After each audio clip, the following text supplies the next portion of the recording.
ಇದು ವಾಲ್ವ್. ಇದು ಸಿಲಿಂಡರ್ಗೆ ಕನೆಕ್ಟ್ ಆಗಿರುತ್ತೆ.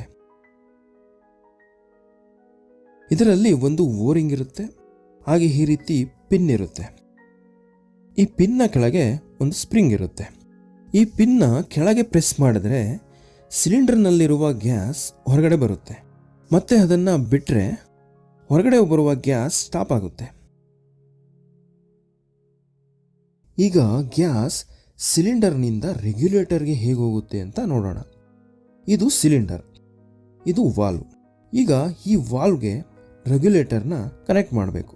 ಈ ರಿಂಗ್ನ ಮೇಲಕ್ಕೆ ಎತ್ತಿ ರೆಗ್ಯುಲೇಟರ್ನ ಕೆಳಗೆ ಪ್ರೆಸ್ ಮಾಡಿ ಮೇಲೆ ಎತ್ತುವ ರಿಂಗ್ನ ಪುನಃ ಕೆಳಗೆ ಬಿಟ್ಟಾಗ ಈ ವಾಲ್ವ್ನಲ್ಲಿ ಈ ಗ್ರೂವ್ಗೆ ಈ ಬಾಲ್ಸ್ ಲೊಕೇಟ್ ಆಗುತ್ತೆ.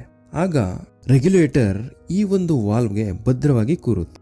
ಅದೇ ರೀತಿ ಈ ಓರಿಂಗ್ನ ಒಳಗಡೆ ರೆಗ್ಯುಲೇಟರ್ ಎಂಟ್ರಿ ಆಗುತ್ತೆ. ಆಗ ಗ್ಯಾಸ್ ಈ ವಾಲ್ವ್ ಮತ್ತು ರೆಗ್ಯುಲೇಟರ್ನ ಮಧ್ಯದಿಂದ ಹೊರಗಡೆ ಹೋಗೋದಿಲ್ಲ. ಈಗ ರೆಗ್ಯುಲೇಟರ್ನ ಹಾಕಾಗಿದೆ. ಈಗ ಆನ್ ಮಾಡೋಣ.